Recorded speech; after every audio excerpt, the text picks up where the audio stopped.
Hi everyone, welcome to CTPS Education. In this video, let's see about important interview questions and answers related to Spring Security. So here we can check the basic concepts too. Let's start. What is Spring Security? First, let's see why do we need this security?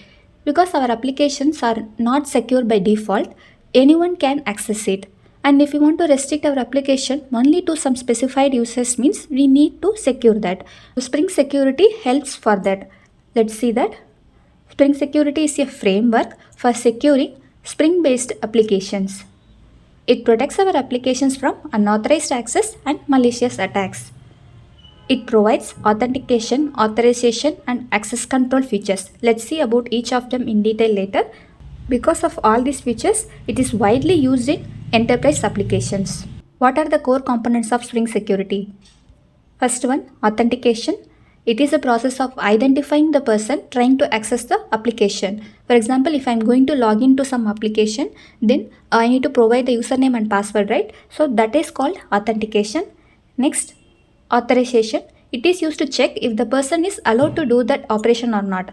After logging into that application, whatever operations I can do with my ID. So that is called authorization. Then principal. It is the currently logged in user that we store in session. Then granted authority. These are the groups of permission that are allowed for a user. Then roles. So it is a type of granted authority. For example, here we have role user, role admin. The user can do specific things whereas admin can do specific things. So that is called a role. What is authentication and authorization? Let's see more in detail about them. Authentication. This refers to the process of verifying the identity of the user using the credentials provided when accessing certain restricted resources. It's simple, like who you are. Example, logging into Facebook with a username and password. So here you are using on username and password. Once you logged in, that application will come to know like this is the person logged in. So this is called authentication. Then authorization. It is the process of checking what the user can do, like either view or perform some operation on the resource once logged in after authentication. So this will happen after the authentication. So here it's simple like what you can do. Example, once we saw about logging into Facebook, right? Once we logged in, what are the actions we can do? For example, we can send friend request, we can send messages and also add post in the Facebook. But what we are not allowed to do means we cannot delete other users post or we cannot edit their profile. So those things are restricted. So this is called authorization. What are the different types of authentication? Let's see that. First, basic authentication. As we saw earlier, like logging into one application with a username and password and in plain text with each request. So that is called a basic authentication and it is easy to implement, but it's not very secure. Then form-based authentication. It is more secure authentication method that uses a login form to collect user credentials, which is then sent to the server for verification. Okay. Then token based authentication. It is a popular authentication method that involves generating a token, usually JSON Web Token, and that is sent to the client after successful authentication. So here one token will be used. So this is JSON Web Token. We'll see more in detail later. How to integrate Spring Security with the Spring Boot application. It's very simple. Just we need to add one starter dependency in the pom.xml. What is that means? Spring Boot starter security. Still we can configure this further. Let's see that in the next one. How to configure authentication and authorization in Spring Security. By using Spring Boot 3 we can see. So as we saw earlier, the first step should be adding the Spring Boot starter security to pom.xml file. Then we can add one custom configuration file. So create a security config custom class and use @enable web security with @configuration annotation to enable the Spring web security support. Then override security filter chain method to specify security rules. Let's see the example for the custom configuration class. Consider we have created here class called the mySecurityAppConfig. The first step is to annotate this class with @enable web security and @configuration. Then we need to configure the HTTP security by adding this method security filter chain with HTTP security as parameter. So here we can configure our authentication and authorization. like how we want to perform. For example, here we have a URL called admin, right? So this admin URL should be allowed only for the user who is having the role admin. Like this we can configure. It is returned. How to enable and disable CSRF in Spring Security. Before that, first let's see what is CSRF. It is cross-site request forgery, and it is a common web security vulnerability that allows attackers to make unauthorized actions on behalf of a user. So it is a kind of some unauthorized action. Let's see how we can enable and disable this. So we can do that by using either Java or XML configuration. For example, by using Java security configuration, we can add like this http.csrf.enable, or if you want to disable this, we can add like this http.csrf.disable. And note, by default, CSRF is enabled in Spring Boot 2.6 and below versions. What is security filter chain in Spring Security? The Spring Security filter chain is a series of filters that intercept each incoming request and outgoing responses for security. This will be the intercepting point. So here each request, when it's trying to access the application, it will go through only this filter. So these filters are responsible for different security related tasks such as authentication, authorization, and session management. So for each purpose, like we can have each like separate filters. So those series of filters are called security filter chain. For example, here we have authentication filter, authorization filter. What is OAuth 2.0? Before that, first let's see what is OAuth. It is an open standard protocol and it is used for authorization. OAuth 2 is a version of OAuth. And this OAuth 2 enables user to give limited access of their data to the third-party applications without sharing credentials.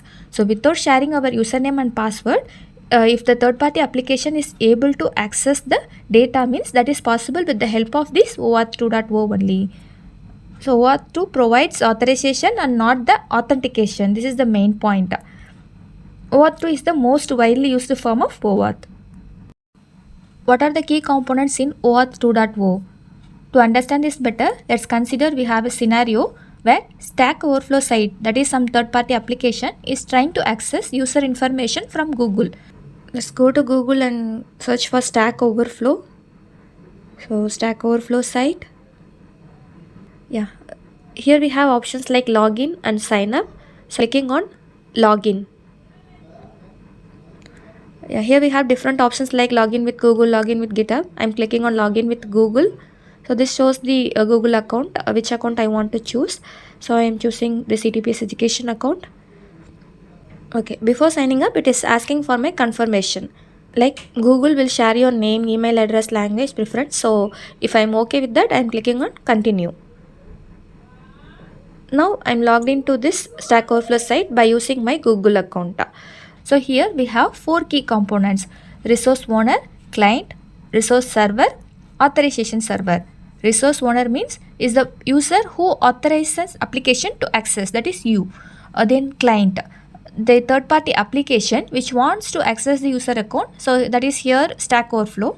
Then resource server, it holds the protected resource that needs to be accessed by the client. So this is the actual API, that is Google's user information that Stack Overflow is trying to access. Then authorization server, it verifies the identity of the user and then issues access token to the client. So here Google, so Google only will be providing, will be verifying the token and will provide this Google's user information API to Stack Overflow. How OAuth 2.0 authorization works in Spring Boot? Let's understand this with our previous example itself, where Stack Overflow is trying to access the Google's user information API. So here the client is the third-party application, which is Stack Overflow in our case. Then the resource owner is the user. Then authorization server is the Google, and resource server, which is Google's user information API. So client wants to now access this resource server, that is Google's user information API. For this, what will be the flow? Let's see that. First, the client, that is third-party application, will be sending authorization request to the user. This user will verify the request and provide permission, that is authorization grant to the third-party application. Now, with this authorization grant, since the user has provided the permission, the Google will verify that and provide the access token to the a third party application. So with the help of this access token, it will be reaching to the Google's user information API, that is the resource server. If this access token is valid, then it will provide the respective protected resource to this third party application. So this is the flow. Let's see the points in theory. The third party application sends authorization request to the user. If the user authorizes the request, then the third party application receives the authorization grant, that is permission is received. Now with this valid authorization grant, now the third party application requests and get the access token from the authorization server, that is Google. So by providing this valid access token, the third party application now easily request and get the protected resource from the resource server. What is JWT? It stands for JSON Web Token. During authorization, we need access token, right? So that access token should be in some form of structure. So that structure is provided by this JSON Web Token. So it is mainly used for authorization and to exchange information between the two ends as a JSON object. I told, right, we need some structure. So that structure here, it will be in the JSON format, and also it will be more secure. How it is more secure means, let's see what this JWT contains. So it consists of three parts: header, payload and signature. First, inside header there will be token type, that is here JWT, and what is the algorithm for this? Example, HS256. And then payload. So inside payload, claims are user info, which is nothing but some information about the user, like username, roles, or issuer URL will be there. So those kind of information will be there in this payload, and it will be there in key value pair, so that it will be more understandable. That is a JSON format, which is nothing but, okay. Then signature will be there. This signature should be digitally signed with secret key. So that's why this JWT will be more secure. Example, so here we have some encoded format of data, right?